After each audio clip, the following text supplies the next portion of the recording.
So what if I told you that the most influential music movement in the world today, the one that's rewriting global charts, packing out stadia, if you're British, and fueling billion-dollar industries, was born right here in Jamaica. And yet, we don't have a single world-class venue to honor its greatness. So let that settle in. Because make no mistake, dancehall is not local anymore. It's global, it's powerful, it's profitable. Sean Paul headlines sold-out shows worldwide. The queen of dancehall is a cross-continental force. That's Spice. And Shenseea is dominating US festival stages, arenas, collaborating with some of the biggest names in hip-hop. And when Buju touched back road globally, that was a global moment. And just this month, Vybz Kartel returned to the stage. 2 back-to-back sold-out concerts at the Barclays Center in Brooklyn. 40,000 fans in 2 nights. Tickets gone in minutes. That wasn't just a show, it was a cultural reckoning.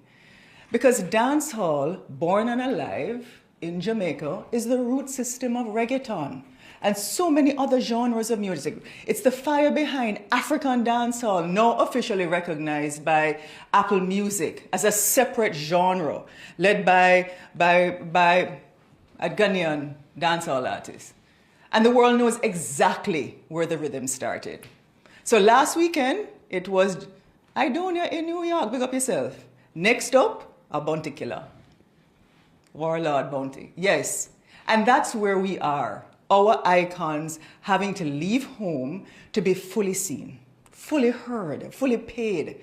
And while their performances light up global stages, the money, it flows through London, New York, Berlin, Africa, Tokyo, not Kingston, not Montego Bay, not Clarendon.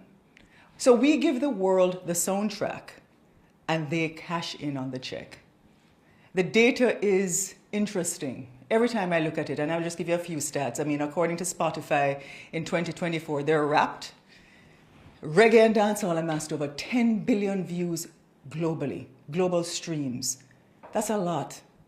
TikTok ranked dancehall among the top 5 non-English music categories shaping viral trends, dances, global challenges across the world.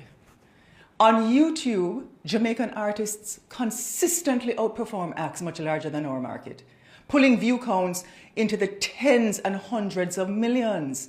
And collaborations with international superstars, sold out tours, brand placements, all of this is happening and proving what we've already known for decades, that dancehall is an economic juggernaut.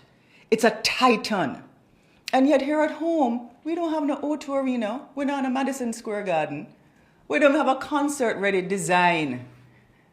Because the National Stadium, built in 1962, is a monument to athletic glory, not global performance tours. And Catherine Hall in Montego Bay, we love it, but it's outdated. So while the global live music industry was valued at over US $35 billion in 2024, the entire Caribbean, and yes, I'm a regionalist, I believe in Caribbean unity. I believe if we come together, we're more powerful than many of the other unions around the world. The Caribbean only accounts for 0.5% of that market. 0.5, little bit, less than 1%, despite the fact that our sounds and artists are driving some of the world's biggest trends. And that's a tragedy. A tragedy. So what's the solution?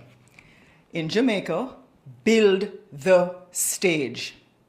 Jamaica needs a world-class modern arena, a national treasure, a cultural engine, a space where dancehall, reggae, gospel, our full creative power can be celebrated and monetized, elevated right here. I remember when I was Minister of Culture and we planned Jamaica 50. And for the first time, we had the Park and Ride. I implemented the Park and Ride from King's House down to the arena. And you had children from Trenchtown and Cherry Gardens traveling on the same bus. We never have no VIP, no VVIP, we never have no division.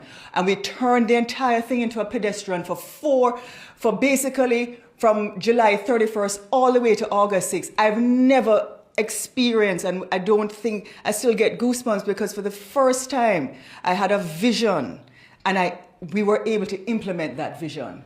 We had some of the best acts, some of the best creative people there, or manufacturers. In the stadium, in the arena, we had talks, we had concerts every night. And our children and adults from across Jamaica and the world came. We can do it. Because this is not just about concerts. It's about jobs, tourism, creative industries, technology, fashion, food, film. It's about our pride. Other nations are making the investment, So I ask again, why not us? Why not the island that gave the world Shabarang, Supercat, Ninja Man, Papatoyan, Peter Metro, Econ Mouse, Bora Bantan? Come again, Lisa. Major Mackerel, Admiral Bailey, Yellow Man, Zunga Zung, Lady Saw, Lady G, Shelly Thunder, Patra, Terra Fabulous, Tenor Saw, General Degree, Capleton, Sprague Benz, Sham, Beanie Man. I could go on and on. Why not the home of Stone Love, Metro Media, Base Odyssey, Kilimanjaro, King Jammies? Why not Jamaica, the cultural superpower? Why not? I didn't grow up with dancehall in the background, I grew up in it. I felt the rhythm, the bass ripple that used to rip through my chest and still does on Red Hills Road. Dancing in Raytown, following up sound systems like Hoseley or Stone Love. I still follow up Stone Love and Metro Media and Base Odyssey. Those were my universities of rhythm and resistance and what kept my soul going. Go back and look at the response I gave to Spice recently, my friend Grace. Dancehall has always been a microcosm of a harmonious society. I know some of you feel that it is not. But it is, and here's why, because everybody is welcome into the dance. Whether you come alone or you come in a crew. There is respect, there is safety, there is enterprise from the pan chicken man to the crowner anchor man where they're outside. And above all, there's unity through the music. So just like a good selector knows when to pull up and wheel and come again, Jamaica also needs leaders who can read the room. Why aren't we reading the room to feel the people's energy and guide us wisely? Downtown Kingston is our sleeping beauty, It should be reimagined with a 24-hour, 7-day-a-week cultural and entertainment district, pulsing with music, small business, tourism, dignity, Jamaican dignity. Because when we invest in the authenticity of who we are, what our personality is, what our character is, that comes naturally.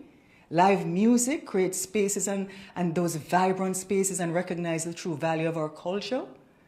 We uplift all Jamaicans. You ever see a child in a church play the drums or the guitar and the piano without any formal training?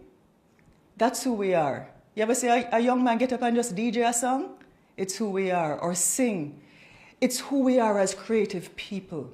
And we're not giving our people that chance. Right now, dancehall is teaching us. Where there is love, good leadership, and freedom of expression, that unity thrives. Yeah, forget the turf. Because within that, I can't tell you, say, people from Gully and Gaza, them come together sometimes still. Same thing like PMP and JLP, we're friends. So it's time our political leaders tune in. Spend a night in a real dance. See what true leadership looks like in action.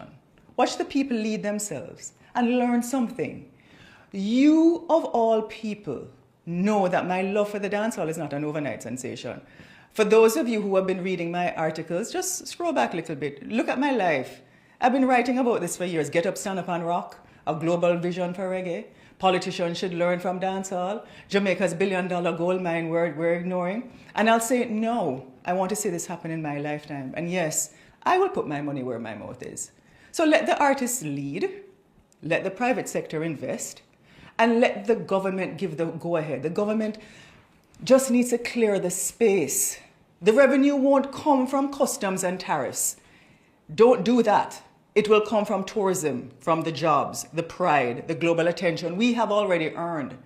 So to our leaders, our cultural ministry, our diaspora, our private sector, the time is now. Build the stage, own the rhythm, lead the world. Because dancehall doesn't need to find a home. It already has one. Right here in Jamaica, and it's time we give it a stage to match. And oh, by the way, to the organizers of the Grammys. Jamaica just didn't give the world one genre of music. We gave it 4. Ska, rocksteady, reggae, and dancehall. Each one distinct, each one dynamic, each one different. And yes, I know it seems incomprehensible that a country of just 2.8 million people could have such an outside impact on global music and culture, but we have, and we continue to. So perhaps it's time to truly understand, appreciate, and respect that legacy. We're not asking, we're stating facts. So maybe now, it's time you stop lumping us together and give dancehall and reggae the separate Grammy categories they deserve.